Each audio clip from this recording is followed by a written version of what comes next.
Football Then and Now, a fun look at football nostalgia and the modern game intertwined. Join us.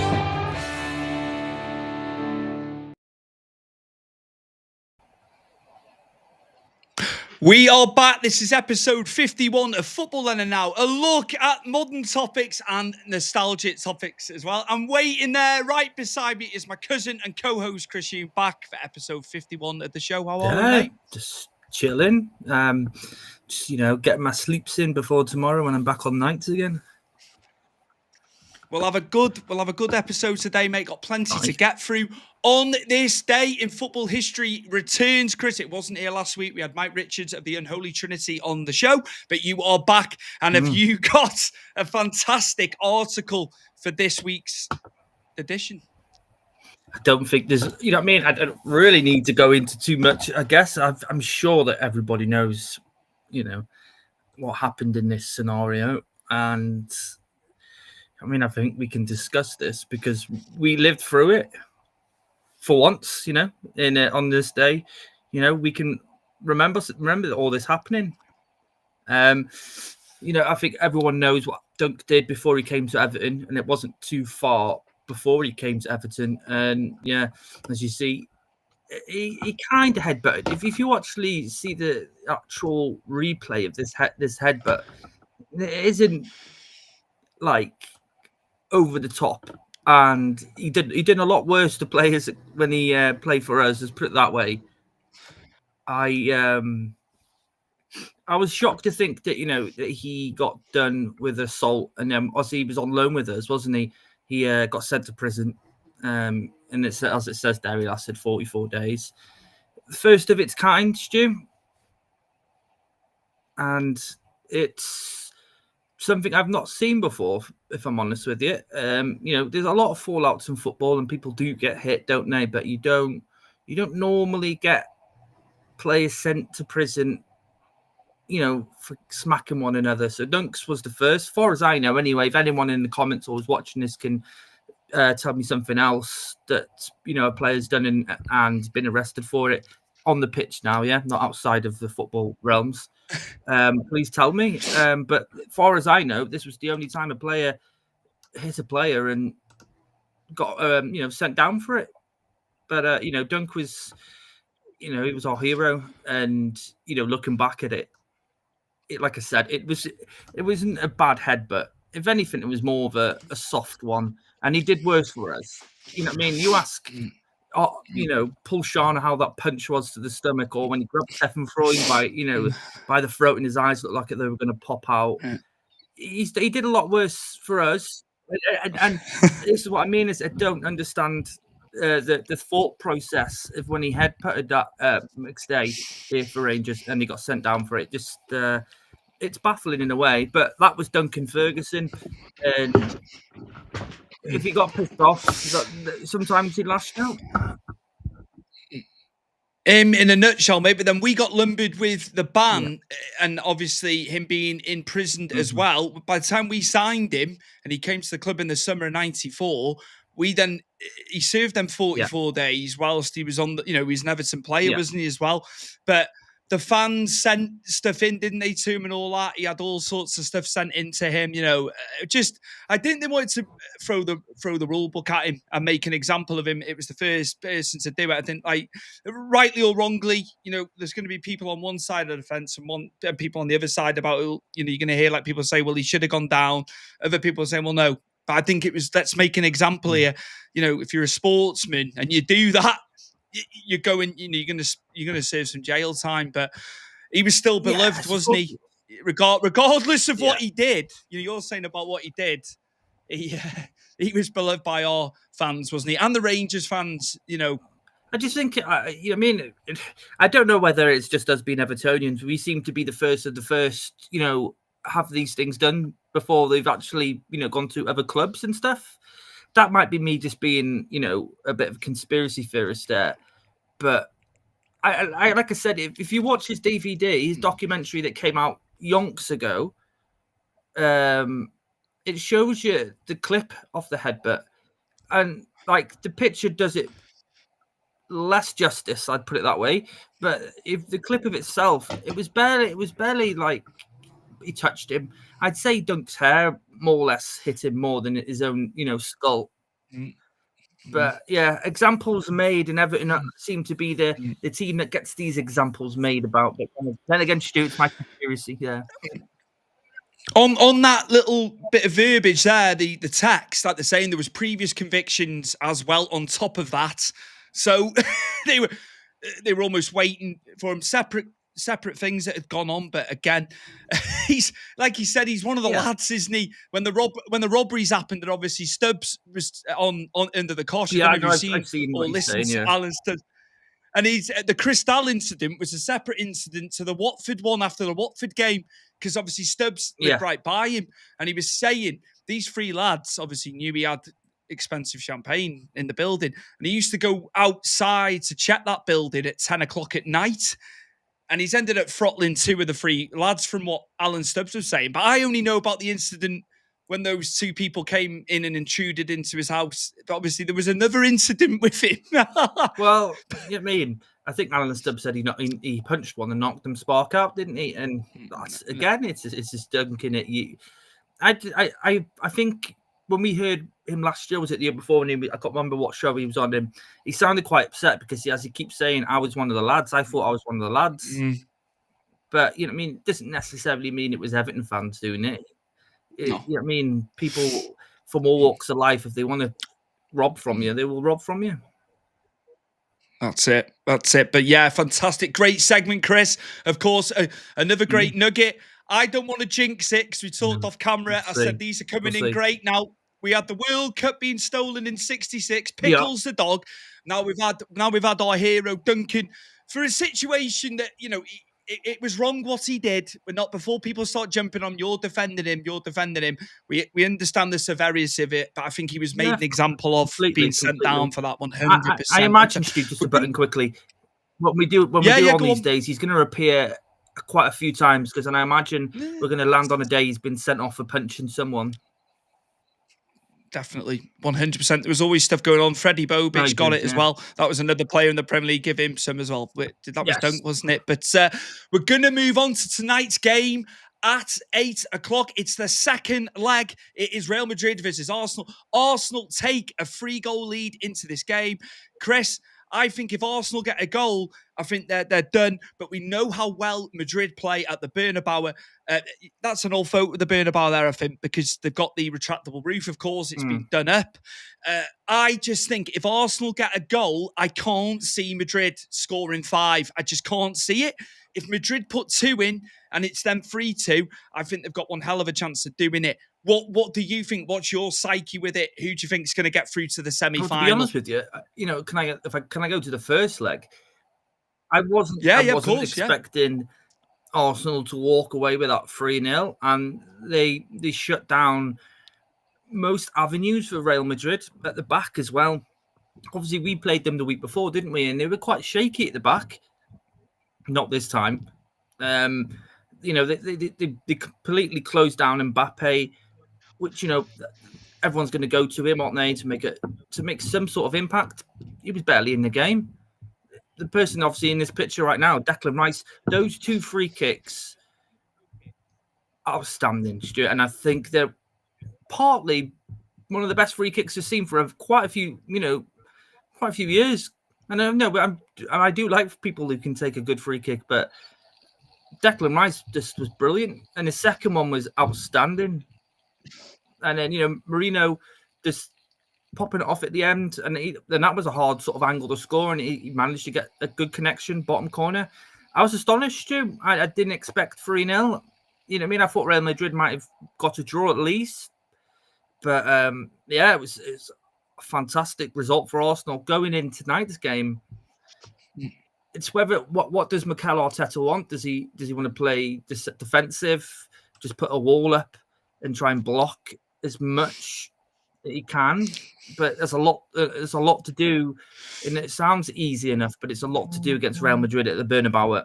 You know what I mean? For 90 minutes, because they have so many plays that can change a game, and they're going to be up for this, aren't they?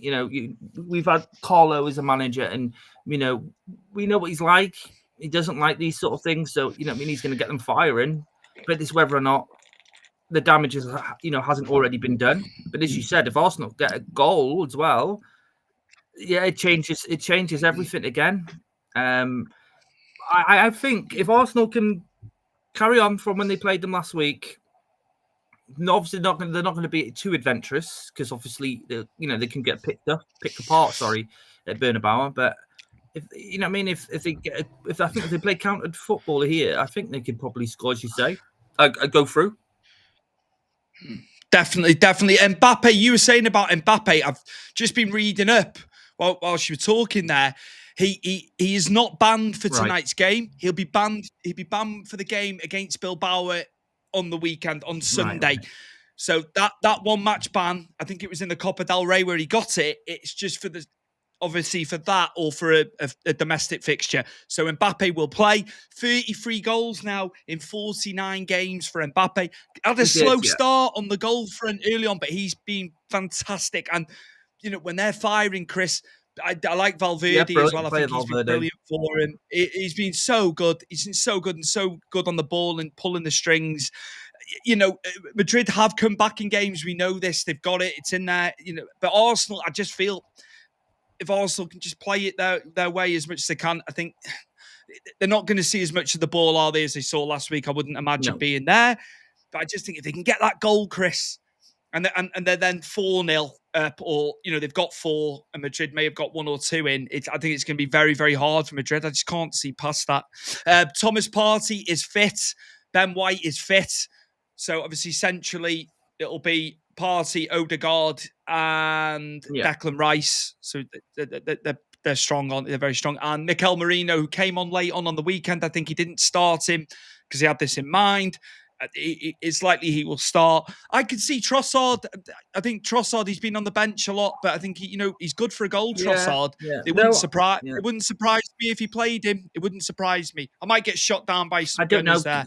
Would you go Martinelli and Saka? Would you on the wings? I think just because they're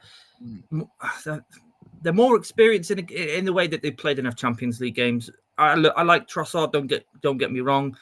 And we've seen it enough through. When he played for Brighton, before he came to Arsenal, he was always good for a goal. I think Trossard's a good player to bring on in the last, I'd say, 15 minutes. If it's very open, and I think someone like Trossard can, if you took him off, say, Martinelli, I'd say like in the 75th, 80th minute, and let him, have a go. I think, that'd be more wise because I think I'd rather go with Martinelli and Saka on the wings. But it's going to be an interesting game. Don't forget Real Madrid were without Camavinga as well. He got sent off, didn't he, in the first leg? I think it was Camavinga, wasn't it? Yeah, it was Camavinga. You are right. So, but then again, Real Madrid have got so many talented players. I know Camavinga is one of the top players there, and he was dead good in France before he went to Real Madrid, even at a very young age. But they've got enough players that they can replace. I think for Arsenal in this one, it's just they have to keep it tight because as we've just alluded to there, is Real Madrid they've got players that can pop up out of nowhere and score goals. You've got Jude Bellingham there, who I didn't really think had a good game at the Emirates. I think he was well marshalled, but I think he was played out of position as well, wasn't he? It's definitely going to be different, obviously, because they're at home. I think if Arsenal just keep it tight and then just, when they get an opportunity against Real Madrid, because you do get opportunities against Real Madrid, I think they need to take 1 or 2 just to take the pressure off, and I think they'll be okay. Well, if I could just press you for a score, mate. I know we like doing predictions. It's part and parcel of this show, of course. I think Real Madrid will win on the night, but I think I'd probably go maybe a 2-1 to Real Madrid. I tell you what, if they can get 2 as well, then that'll be. Yeah, I just think I can see some goals going in, but I think I'll go Madrid on the night as well. It's hard this now, isn't it? I think Arsenal are good for a goal here. I might go 3-1 Madrid. Obviously, that would put Arsenal through 4-3 on the night across the two legs. So yeah, I think Arsenal. I think we're both thinking it'll be Arsenal. Of course, the league. Although mathematically is still there. I They're think 13 this is points. the focus now. They're 13 points now. They've drawn so many games, mate. They actually haven't lost that many games. I think they've lost 3 all season in the league, which isn't bad, really. The draws, a bit like Everton, they've had so many draws. It's all the eggs in the one basket now, isn't it, for Arteta? I'm going to jump the load here now. So we know who's next in line for these two, which is PSG. I know we're going to talk about last night's game. And it's completely, again, a totally different team to come across. And I imagine PSG, in betting-wise now, are probably going to be quite up there with Barcelona, because if Barcelona have looked very good, but then again, actually, last time I looked, last night, they were losing 2-0 to Dortmund. I didn't follow it up after that because the Villa and PSG game was just absolutely outstanding. 3-1 on the night, that one was. They take it, Dortmund went out then. Dortmund went out on obviously they lost the first game, didn't they? Yeah, they went out on the aggregate. So yeah, but Garassi got two. Good striker, Garassi did get two. Yeah. Champions League betting. I'm just gonna have a little look now. As of last week, before the first legs were played, PSG and Barca were favourites. I thought that would remain. No, you would think so, wouldn't you? You would think so. Off the back of that, I'll just have a look. Just have a quick little nosy, just to see what the latest ones are. I'll go to Odds Checker now. We'll have a look. Please gamble responsibly, as we always say on this show as well. Gamble responsibly. 11-5 Barcelona, PSG 9-4, so quite tight. It's quite close. Then it's Arsenal, then Inter Milan. Now, Inter Milan, a lad in work was saying, they're going under the radar. Inter Milan. They were finalists 2 years ago against Man City. They only just lost 1-0, didn't they? In that, Bayern Munich 16-1. Chris, Real Madrid, right at the bottom, of course, off the back of this tonight, being 3-0 down. Of course, they're 20-1. But yeah, it's still Barca and PSG. Barca have scored a lot of goals in the tournament. They've been putting 4s and 5s in throughout the whole tournament, haven't they? So they've picked themselves back up you're again. right. It's a difficult one. Say if Arsenal get through Real Madrid, PSG again is, as I know we'll talk about Villa and PSG in a minute, but PSG as a whole, Luis Enrique's completely changed the philosophy at Paris Saint-Germain, and using youth players, bringing youth players in, signing younger players, more energetic players on egotistical, and it's horrible to say, but when they had the Messis, the Neymars, the Mbappes, it's like it's very me and me only, isn't it, kind of players, and they didn't do enough for PSG in this competition, in Ligue 1, fair enough, but I think they're much better since all three have gone. And I think everyone can see that, and I think they can see that, the way they played against Liverpool, and both games they were fantastic in. But yeah, say now Arsenal get through, it's another tough opposition for them. I know, but I know they're saying you got to beat the best to win and all that, etc. But it's a different team with a different outlook. It's all thoroughbreds going into these semi-finals, isn't it? It's all, again, I think Bayern are 2-1 down, aren't they, going into this tonight against Inter?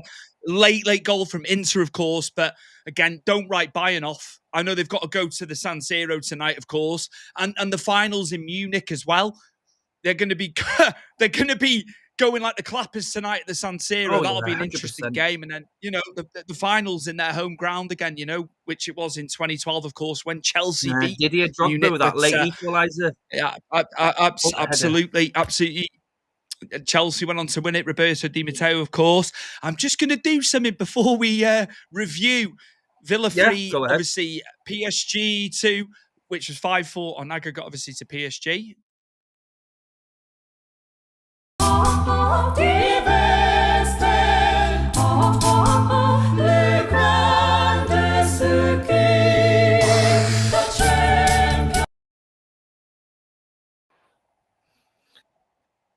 I'm just playing the right music. I don't know if you heard about this last night. When they were lining up, the Villa PA man played the Europa League music, mate. I was like, Oh, hold on a no. minute. Oh, And then no. you could hear John Champion on the comms. I was looking, and he's like, I think he's getting fired possibly tomorrow, that guy. And what they did was they played the Champions League music as you saw the lineup graphics that they do. So it was obviously like 2 minutes too late, but they played it. I was like, that's the Europa League music. It's like crikey Moses. But what a performance from Villa, Chris. Nearly got it.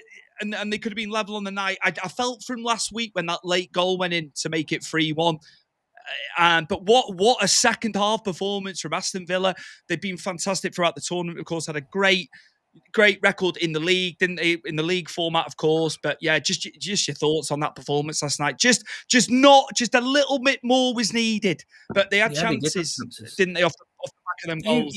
Listen, we're going to sit there and you're watching it as a neutral on you. It's not our club, but we have Brady, who's a regular on the show that comes on. Massive Villa fan. So you were rooting for Villa for Brady, really, and and obviously for the Premier League because you do follow our countries and and do it to try and do as best as they can.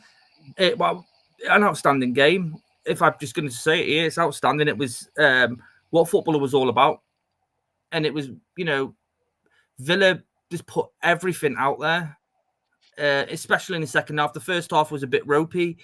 I think Martinez was a fault for the first. And I think then, when PSG went 2-0 up, I just thought that was game over then. But Villa then, what I did notice is they kept on breaking on that right wing. And they kept on making, getting into space and breaking into that right wing. And then obviously when they got the first goal, which I think was Tielemans, wasn't it? It was, mate. Yeah, Yuri Tielemans on 34 minutes. Yeah, he got the one back on 34. I think that wobbled PSG quite a bit, to be honest with you, because Villa were on top then. Minus, I think, a few times PSG broke through and got through. Martinez did make a good save on 1-on-1 as he came up very quickly. But Villa they were ferocious and they were throwing everything, kitchen sink and all, to try and get back in this game. And as you said, they come very close. The goals they scored, the 3 goals they scored were fantastic. And I think the Rashford one to Konsa was well played as well from the corner. Konsa missed that other free kick, didn't he? And he was clear for that header. And I don't know what it was. He just moved his head a bit too late, didn't he? I think Asensio got a 1-on-1 and tried to slide it through, didn't he? And Donnarumma's not an easy keeper to, for you to slide one in, if I'm honest with you. He's top goalkeeper is Donnarumma. But they threw everything. They tried. And I think you've got, for the game itself, it is hats off to Villa. And I was dead chuffed to hear that, their fans going mad after the game in support of Villa, knowing that they've gone out, but just the sheer support of, the effort they put in. They didn't bow their heads to it. They didn't shit the bed. They literally went for broke and almost, pulled PSG right back. And if not, Stuart, the chances they had, they probably would have gone through if they put them away. Definitely. Donnarumma made 3 saves as well. Don't forget, he had to make some very good saves. Emi Martinez at the other end as well when he was called upon in that second half. Just brilliant. Again, it's arguably Nuno Mendes and Hakimi who scored. They're the best 2 fullbacks and wing backs in world football now when you watch them. And for them to get 2 goals and it just looked like it had gone. But again, like you said, Villa, the heads, they didn't go, did they? And Emery is he's a master tactician in Europe, as we know, won many Europa Leagues along the way. So it's battle tested, isn't it? He's battle tested and just a superb performance. We've actually got a couple of comments here from a guy that he's a new viewer, I think. Ratchet Adhikari, if I'm pronouncing your name correctly, sir. Hello, bros. And he's got a prediction as well, Chris. Real Madrid is going to win. So he's backing them tonight. They're against the odds. They will come out and they'll be semi-final bound off the back of tonight at the Bernabeu. Listen, mate, Ratchet. Wow. I'm sorry if I butchered your name as well. I do apologise. If that's your opinion, you think Real Madrid are going to win, you know what I mean? The more capable, they are capable of doing so. We saw many years ago when PSG had a hell of a aggregate going into the Barca game, at the new camp, and look what Barca did. It's definitely possible. Anything can happen in football. And, Real Madrid are a top team, so you don't count them out. But it's all dependent on how Arsenal play. And if they do what they did against Real Madrid defensively, like they did at the Emirates, I feel that, they'll definitely go through. It's not beyond the realms at all. Like Chris says, previous games we've seen it where big leads have been overturned, and it's a lot of football. They play a lot of football, and I think the trouble is, mate, a lot of these teams know what happens with extra time. Now, you don't see many goals in extra time, so these teams are trying to get it done. In the 180 minutes plus stoppages, add your stoppages onto that for both. For the 4 halves that you play. Again, I don't think they want to get to extra time. There's no away goal now as well. It's totally different. But Villa, fantastic. Villa will have the bug now. They're going to want to be in that Champions League all the time, considering they haven't been in the top competition for years and years. Since like 1983, where they got to a quarterfinal in 1983 as well after winning it the year before. They've got the bug now, haven't they? And we're going to have a top 5. The top 5 are going into it next year, aren't they? There's like 4 or 5 teams battling out for top 5, aren't they, to get in there? So Villa have really got the bug, and they've been fantastic. They've been great. I think it's been everyone's second team in that tournament. I really do.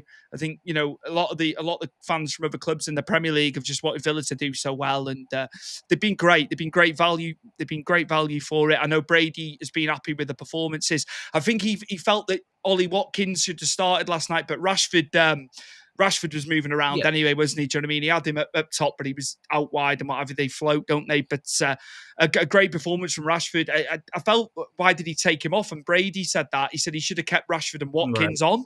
But PSG nullified it. Did. For the last 20 minutes, they settled it. They settled it down, didn't they? They stopped them. But there was a 20-25 minute spell there from Villa in the second half. They were absolutely There was brilliant. a lot, when you were saying about, obviously, the change when they changed Rashford for Watkins and they brought Ramsey on, didn't they? And Marston they bought from Chelsea, the left winger for Digne. I feel like there was, in the middle, then there was a lot of loose balls, wasn't there?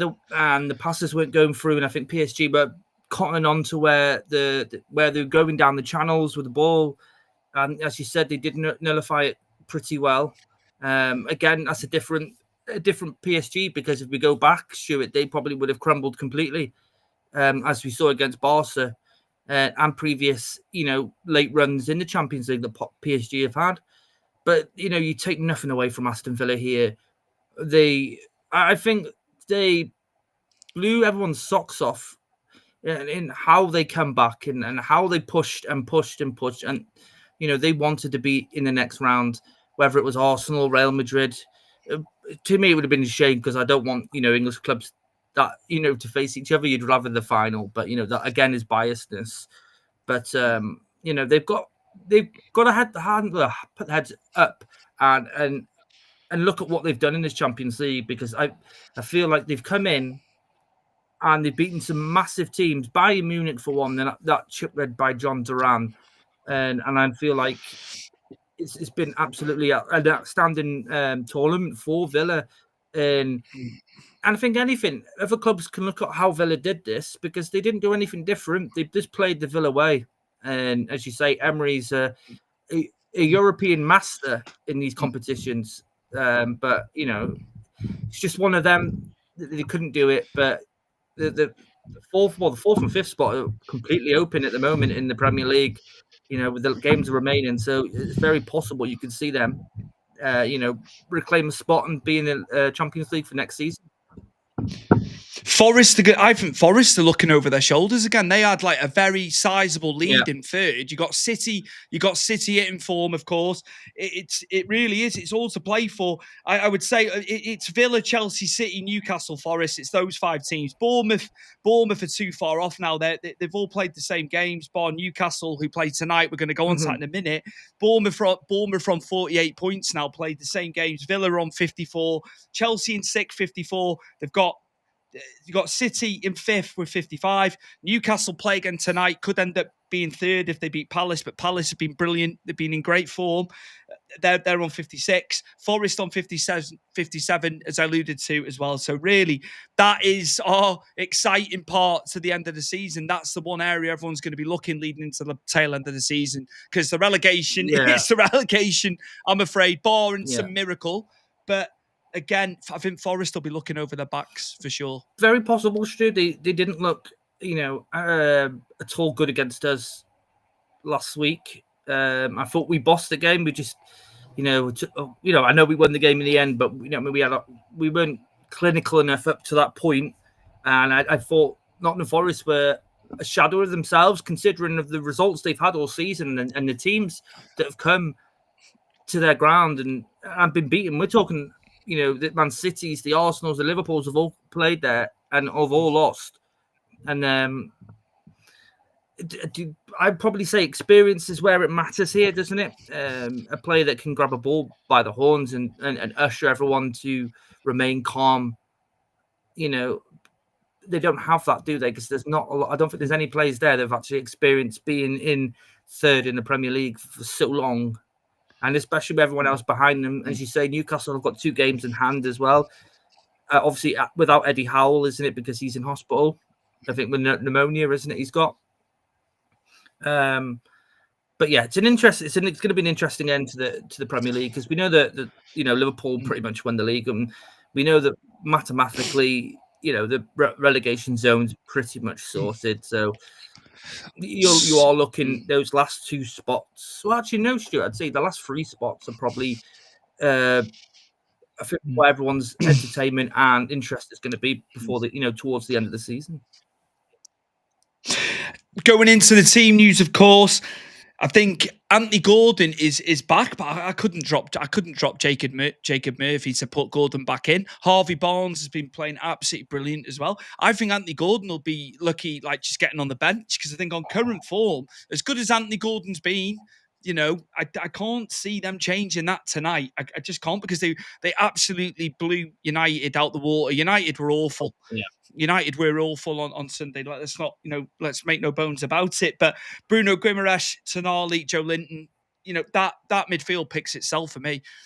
I don't think Anthony Gordon will start the game tonight for Newcastle. Just like Jacob Murphy's been absolutely brilliant. He's been brilliant. Yeah, you can't knock him. Since Eddie Howe took over, I think he probably would have been one of the first on the books, Stuart, to be sold. Before Eddie Howe, sorry, not Eddie Murphy. Jesus, he's an actor. When Eddie Howe came in, he did it with all the players, didn't he? It's something he just did, and they all just took another level. And as you say about Jacob Murphy, it's been fantastic for them. He's been good eye for a goal, and he's been great off the wing for them. I didn't really think much of Jacob Murphy beforehand. But I definitely know, how good he is now, because he's definitely took it up a notch since the changeover, with the Saudis and Eddie Howe coming in. It's completely changed the whole dynamic of Newcastle, especially with the fans as well. They changed around as well, because they've gone through a lot of crap. As much as they like to argue with us on Twitter X all the time, but hey ho. But they deserve to change, because they were so yo-yoing, weren't they? Before that takeover, they were a yo-yoing club. We're going back to where Kevin Keegan almost won the league with them. In the 90s, they were always up in the top 5, weren't they? If not the top 3. And then obviously Mike Ashley completely ruined them. But look at them now. And I think, Eddie Howe's not a big name, but what he's done to Newcastle just proves that maybe you don't always need a big name. It's a state of mind, absolutely, with them. And Isak has been superb. Of course, we've talked about him so many times. But again, Trippier's come in, of course, as well. He's had to come in and fill in, because Lewis Hall is out. Lewis Hall has been brilliant, but Trippier again off the corners, the free kicks, all that. What he brings, he's still a fantastic player. Livramento's been brilliant as well. He's been really good, solid, consistent over the course of the season. But just going on to Palace, Mark Gay will be back tonight, so they're boosted by that at the back. Also, Sarr and Eze have been brilliant. I think, for Palace. They've been brilliant. They've been absolutely brilliant. Mateta, he came back after the horrific head injury that he had at the hands of the Millwall keeper. He's come in. I think, couple of weeks he's not had goals, has he? But he had goals previously. So again, it's going to be a tough one. But Newcastle have won 12 of the last 16 in the Premier League. They've been on some, fantastic form. They really have. But Palace will be game tonight. It's going to be a big tussle, isn't it? Yeah, I think so. But also, I think Newcastle are solid at St James's Park. They've proved it enough times over this last couple of years since the takeover, and everyone, Eddie Howe being in the players that they've bought in. Newcastle have been solid at their ground. So I think that the more emphasis is obviously people will be looking at Newcastle to win here. But as you say, Palace, they have picked up a lot of form over the last couple of months. Obviously, unfortunate foul on there, Mateta Save on the Millwall keeper that took him out for a couple of weeks. But then, as you say, as obviously the standout player, him and Elise were there, were fantastic, and with Saha when he was there as well. But they have got a team to cause an upset, and they have caused upsets in the past of Palace. So it's not out the realms of Palace coming away with 3 points here. That's a good. Yeah, I've got it quite tight. I think I might go 3-1 Newcastle tonight. But again, Palace depends what Palace turn up as well. They've been brilliant. They've been absolutely brilliant. I think they'd be above. We were obviously averaging 5th spot under Moisey, aren't we? But Glasner even more. They've got even more points because we've drawn a lot of games, haven't we? But also we've won 5, drawn 6, and we've only lost 2. So we've been superb. But Glasner is right up there. I think they were like 3rd on form since Moyes took over at Everton. So they've really come on strong, and they'll be looking to get at the table. They're not far off Brentford and Bournemouth, the teams above them. They'll be looking to probably try and get into the top half if they can. So yeah, we look forward to that. Chris, just before we go, of course, the Sports Social Podcast Network, 550 partners and counting, Europe's biggest sports podcast network. And yeah, gaining more momentum as the days go on, more and more podcasts coming in. Thank you to them guys, Chris. We always say, don't we? Just thank you to them for all the support. And if you've got a podcast and you want to get listed, you don't want to pay for listing fees, you put your adverts into your audio platform or megaphone, and that obviously covers you then, because I've said it time and time again, I say it week in, week out, I was paying to list my stuff with the wrestling for years. So it just takes that away. Just put your ads into your episodes and away you go. Any sort of sport as well, not just football like what we're doing. They've got F1, they've got rugby, they've got golf, of course, because the golf was big over the weekend. There's something for everyone, isn't there, Chris? Yeah, literally, when we got there, when we did it with Big Fight Weekly, I think we were the only MMA podcast on there. Now they've got quite a fair few. They're growing and growing. They're still at the early stages. But, you're looking at the sheer amount of sports they've got and the people that they've got in there. It's not just average Joes like me and you. They do have former professionals of certain sports, on their podcast network. So it just shows you the pull that they're getting. But they are fantastic, Stuart, and they've been fantastic with all the podcasts that we've done. Mainly, obviously, the one we're doing currently, because this is the one we want to do. But they have, looked after us, and any questions, they are very quick to get back to you. Absolutely. I just want to say to people as well, if you're listening to us in audio form, please leave us a review, subscribe to Football Then and Now. If you're on Apple Podcasts, we're on there, we're on Spotify, all the podcast apps, audio apps, whatever you use. There's ones that I've got Podcast Republic on my phone. You get a lot of radio stations on it and stuff, so it's all housed in there. We're on there. We are on everything. Put Football Then and Out into your preferred podcast provider. But please, can you leave us a review? That would be great. A rating and a review. What you like, what you don't like specifically. We're trying to gain momentum. We're trying to, make it better week in, week out. This is what we're trying to do. But yeah, it'd be great to hear back from you guys. But please leave us a rating and a review as well. It literally takes 30 seconds to do it. And you can find us at Football Then and Now on your preferred audio app, of course. And Chris, anything just in closing before we close out, and we'll be back for episode 52 next week. We're also on Good Pod, Stuart, and we've been doing really well on the, getting up the rankings there. We are everywhere, and it would be great if the viewers, the listeners, whichever ones you are that are listening to us on whatever platform you may be listening to us or watching us on, leave a rating, a like, a comment, anything you wish us to cover. We are all up for anything people want to cover that we haven't already covered, or we can go back into something else that you have an idea for. We'll happily do that. We are open to all comments, and ideas for the show. Perfect. Absolutely. Yeah. Good pods as well. Well put, Chris. Fantastic. Another platform that we are on as well. And just thank you. Thank you, mate. Enjoyed it. It's great. All the best to Arsenal tonight, of course. All the best to Newcastle and Palace. I think that game's 7:30 kickoff. Champions League's obviously 8 o'clock kickoff from the Bernabeu, the fantastic Santiago Bernabeu, which was renovated, of course. They've been back in there for a while. So it's going to be a fantastic atmosphere. Looking forward to that. And I think we may preview some Premier League on episode 52 when we're back. And just thank you to the viewers and listeners, of course. And we'll see you next week for episode 52 of Football Then and Now.